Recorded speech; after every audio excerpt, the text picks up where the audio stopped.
Welcome along to this Beat the Kebab Shop edition of Barbecue Life.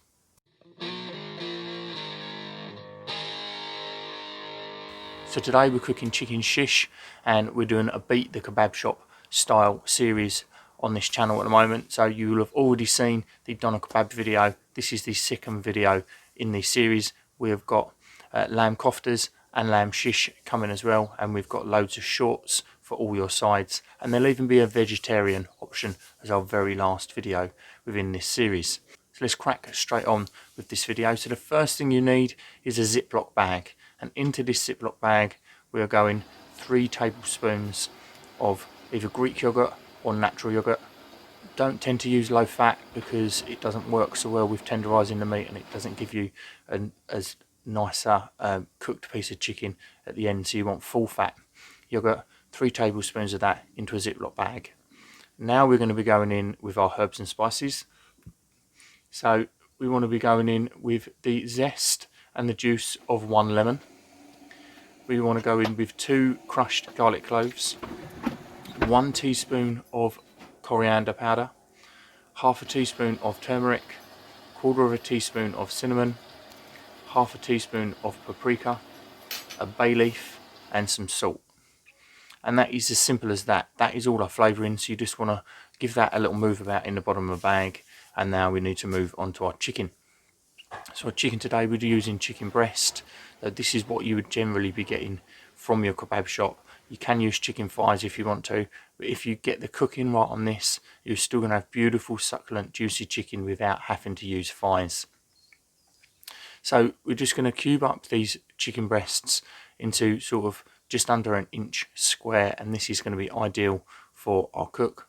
Get these into the bag, and we want to leave these to marinate for at least 2 hours, but you can leave them for sort of up to 6. You don't want to be leaving them much longer than that because the enzymes within the yogurt will break down the chicken and tenderize the chicken, so it will become too tender, almost mushy, and it's much harder to keep on the kebab skewer without it falling off. So we've gone 2 hours in and our chicken is ready, so now we need to get it onto our skewer. So I bought these incredibly long skewers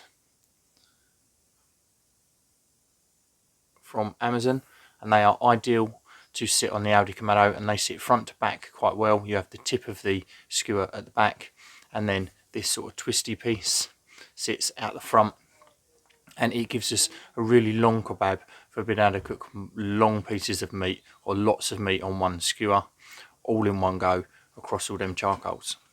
So as you heard me say at the beginning, this is a series of kebab videos. So we are covering everything from doner kebab, lamb shish, chicken shish, kofta, and all of your sides on this channel over the next few weeks. So make sure that you like, subscribe, turn on notifications so that you don't miss out how to make these beautiful kebabs at home. So now we need to get our chicken onto the skewer. So we just want to slide it on. So we're going flat to flat. So the flat part of the chicken is going to be going onto the skewer so that it gives us a bigger surface area rather than a smaller surface area, and that makes it quicker and easier to cook. And you're able to cook it through to the middle without the outside being dry. So we're just going to load up our skewer on there. You can see all that juicy marinade is starting to drip off. You just want to leave that to chill out for a little while on the side while we get our Kamado lit. So we're just going in with a couple of wax Woodies as normal, light those, lid open and bottom vent open, and then once they've gone out we shut the lid, open the top vent round on the hinge right the way out, and this works as a bit of a chimney starter, so it really gets them charcoals burning. Once it starts to get warm to the touch, that's when you want to start dialing in your temperatures to about 200 degrees. So this is about 1.5 fingers on the bottom, maybe just under 1.5 fingers, and halfway open to 3/4 open on the top. Charcoals depend on different burning rates, so you may need to adjust your vents accordingly. So we've got that charcoal lit. You want a nice bed of charcoal right the way across the bottom of the Kamado. If you've only got it lit in one area, then go in with that ash tool that we use to clean out the bottom. Give all your charcoal a good stir, shut the lid back down and leave it for another 5 minutes, and that's going to help the rest of the charcoal take, so we've got a nice even burn right the way across the Kamado. If we don't do that, then we're going to end up with cooked chicken at one end of the kebab and raw chicken at the other end of the kebab, and that is not what we want. We want a nice even cook all the way through. So all our charcoal's ready. You've got a nice glowing red colour, and we can go straight on with a kebab in the centre.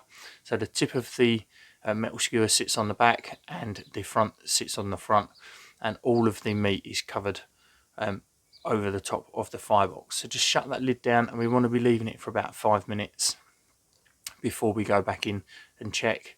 So after that 5 minutes, we can go in, flip it over, and as you can see, we've got a beautiful golden brown on majority of the chicken and a few little charred pieces that's going to give us a beautiful flavour.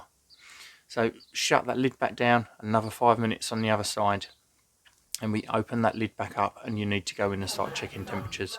So you want to make sure you check the temperatures at both ends of the skewer, on both sides of the skewer, so that you are not going to be giving raw chicken to anybody. So let's say both ends and both sides. If you need to be cooking more on one side, or you've got a hot spot on the barbecue, then make sure you turn the skewer over sort of lengthways, so that you can get the pieces that aren't so well cooked over the hotter parts of the charcoal. Once you've hit 74 degrees at both ends of that skewer on both sides, that's when you can take it off and leave it to rest for a few minutes. So just put one onto a platter, left it there for a little while to rest, and then pulled it off of the skewer. So we do have no taste test today, and that's because all of these videos were cooked on the same night, and we had friends around, we had a kebab night, and as you can see from this image here, we have cooked doner kebab, chicken shish, lamb shish, koftas, and all of your sides. So make sure that you check out all of the other videos in this series. Some have already been, and you've got some more to come. So make sure you hit that subscribe button, turn on notifications so you don't miss out, and thank you very much for watching. Cheers.